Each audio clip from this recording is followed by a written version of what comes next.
Hey, this is Ramon. I'm the managing partner of 501k. If you're interested in commercial real estate wholesaling, or if you have any questions, or you would like me to mentor you and teach you how to wholesale commercial real estate, or you have a deal that you'd like us to collaborate on, please reach out. You can reach me at Ask Ramon Questions, and that's questions plural, at gmail.com. I'd love to collaborate with people that watch my content. I have a gentleman right now that I started working with, and we're doing his very first deal. And his very first deal is going to be 7 figures. We should be closing on that here in the next little bit. This could easily be you. Go ahead and reach out. Would love to work with you. Would love to get to know you. Let's make this happen. Reach out. But for now, let's get back to the video. Hey everyone, welcome back to the 90-day commercial real estate wholesaling accelerator course. Today we're going to be talking about multifamily housing, and we're going to talk about specifically, right? Because we want to get into the nuts and bolts of things, not just this broad, conversations about theoretical, whatever, right? Mumbo jumbo. What we're going to be doing is we're going to be looking at the common line items that you would need to be considering, right? That you would need to be prepared for. And what I mean by common line items, I mean you want to think about the revenue line items, right? And the expense line items. And it's not as straightforward as you think. If let's say right now you own a home, right? Or you own a little fourplex. Once you get into like the larger stuff, right? It's there's more income stream line items, and there's more expenses to account for. So as always, we're playing this like a game of chess, right? You're preparing. Right now, the market's a little tough for multifamily housing, but I think good times are right around the corner. So this is a great time to be preparing for that, right? In anticipation of what's coming. So anyways, this video is for you if you are underwriting an apartment building and you want to know what revenue streams and or expenses you would need to account for ahead of time, right? What you'll walk away with. You'll learn about the various income streams available with an apartment building, and you'll learn about the various expense line items you will need to be prepared for with your apartment building that you're looking at purchasing or wholesaling, right?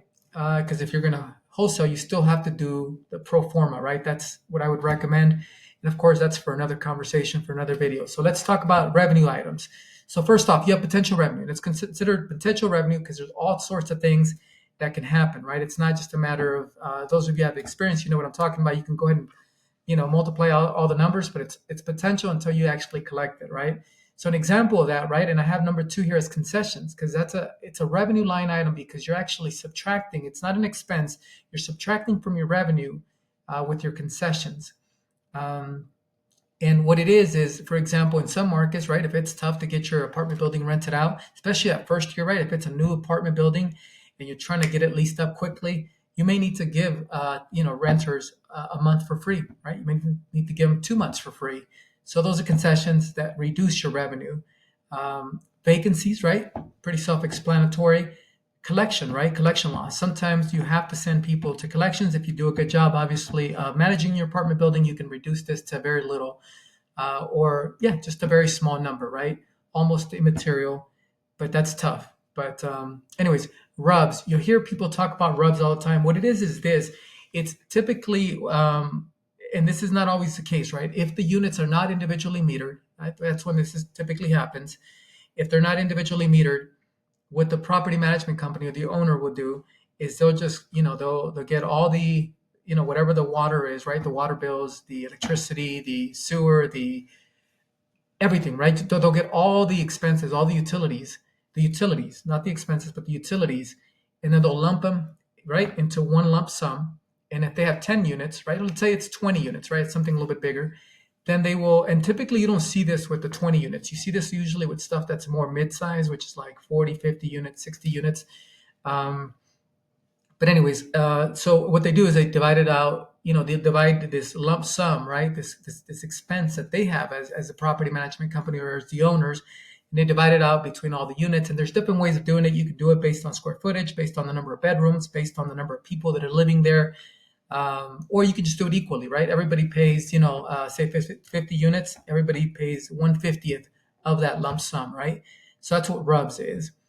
And the reason that that's an income item, right, is because that's money that you're collecting from people.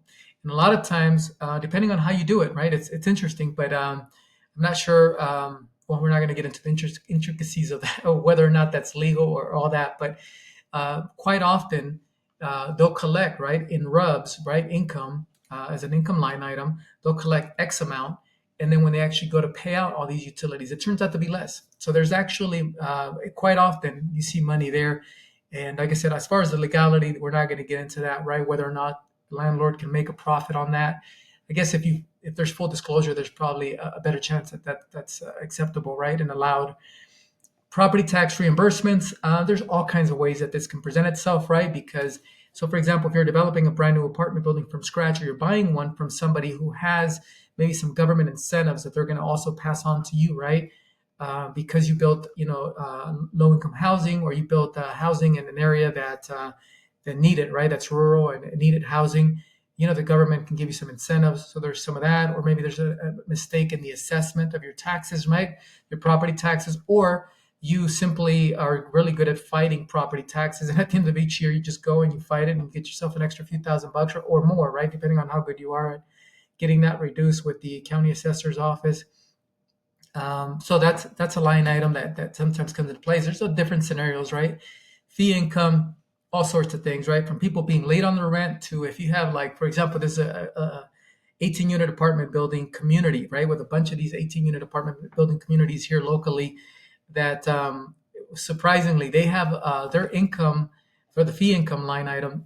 They make quite a bit on just pet owners, right? Because they have a little dog park right in the middle, and they make quite a bit on just dog owners not picking up, right, the waste, right, that their dogs leave behind, and they have cameras there and everything, right? So, anyways, those are examples.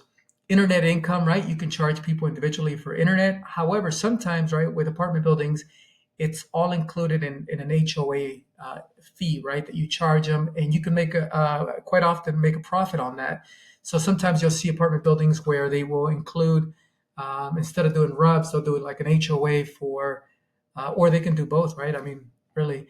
But this one that I'm thinking about in particular, the HOA included, I think it was internet and cable TV, and they charged them, a certain amount per month, and they charged every tenant that, right? It was not optional that if they wanted internet and cable TV, and it was a package deal, they charged them a certain amount, and at the and then the apartment building complex, the property managers paid the cable company and the internet company, and it usually was a profit left over. And I say usually, it was designed so that there was a profit there. There's also CAM reimbursements. Sorry, this is blocking this a little bit.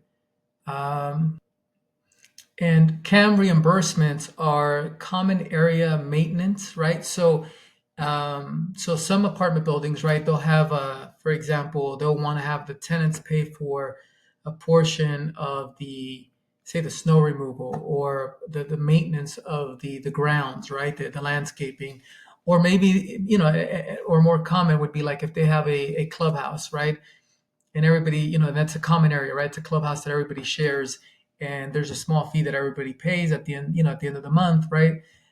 Because it's a common area that needs to be maintained, and so on and so forth. So that would be another revenue item, line item. Some additional ones are parking fees, right? This one's pretty common. You see people, property managers charge for parking fees, right? Then you also have VIP parking, and I call it VIP, but it would be like, for example, if there's a carport, or I've never seen this, but I'm sure it exists out there. If, I mean, preferred parking, right? That's just right up front. Maybe it's a little bit wider, just nicer parking, right? It's, anyways, there's different types of ways to make money with parking. Some storage facilities even have some storage capabilities, right? They have some, some small storage units that they rent out, right? Or you also have laundry income. And if you have laundry income, then you can have vending machines, whether it's vending machines for laundry soap or for sodas or whatever, right? So just some examples of different line items. By the way, don't underestimate, how profitable this can be. If you have space to put in a laundry room, yeah, it can be very profitable, and it increases the value of the property significantly, more than you think. So let's go to expense line items. So as far as expense line items, you have your typical repairs and maintenance. You have your turnover and make ready, right? Meaning when somebody leaves, right? You have to Sometimes you'll lose a few days or a few weeks, right, to get somebody new. And then you'll also have to spend some money to clean up the place, maybe repaint it, so on and so forth, which could also be considered maintenance. But I've seen this as a separate line item quite often. Then you also have landscaping, right? And we talked about that, grounds, snow removal as an expense item, marketing and advertising. You have the administrative costs, right? Especially if it's a bigger, well, you'll always, even if it's an 18 unit apartment building, you still have administrative costs, right? Because there's contracts to print, there's, so toner and ink and paper and, the different administrative stuff. You have payroll, right? Sometimes you do have payroll, and sometimes it's not payroll, depending on how you run everything, right? And how big the place is. You may have just somebody that you give a reduced, rent to, right?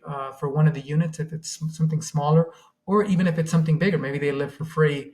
And then on top of that, you have payroll, because payroll could also include all sorts of, administrative people and, a handyman and who knows, all kinds of other things like that, right? So, um, yeah, and with the handyman, that would be repairs and maintenance. But if it's a big enough apartment building, I've seen it where they'll hire a handyman who, is kind of full time, right? When you're talking about something that's three, four, 500 doors, yeah. So, anyways, and then you have your vacant utilities, and what that means is where you have certain units, right? Especially if you live in certain states during the winter, you still have to keep that place heated. And if it's vacant for a month, well, you still have to pay the utilities for that. So, um, so even if it's individually metered or if it's not individually metered, it's still an expense.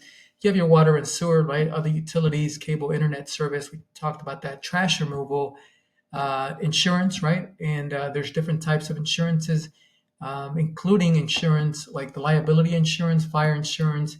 Um, the renter's insurance is interesting because we didn't talk about this, but that's another potential line item as an income item, because you can offer that um, to your tenants, right?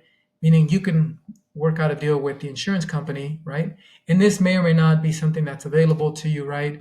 But I know with storage units, you can do that where, you make a little bit of money on the insurance, right? So on renter's insurance, for example.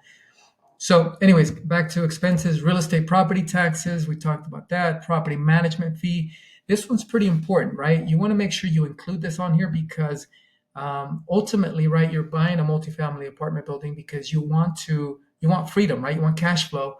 So even if you're going to manage it initially by yourself, right, you're going to do it on your own, it's good to put this in there because at some point you're going to want to step back and get a property management company, right, to manage your apartment building. And that'll run you anywhere from 7 to 10%.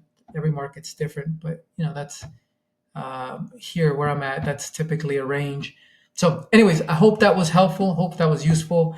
I know that when I started, with multifamily housing, I didn't have all those line items. It's just I had about 6 line items, 5 line items, but there's a lot more than that, right? And it's good to know what your expenses are going to be. Good to know what your different revenue streams that you can expect or that you can create, right, with your apartment building. So, anyways, if you'd like me to mentor you or you have any questions, please don't hesitate to reach out to me. You can email me at askramonquestions@gmail.com.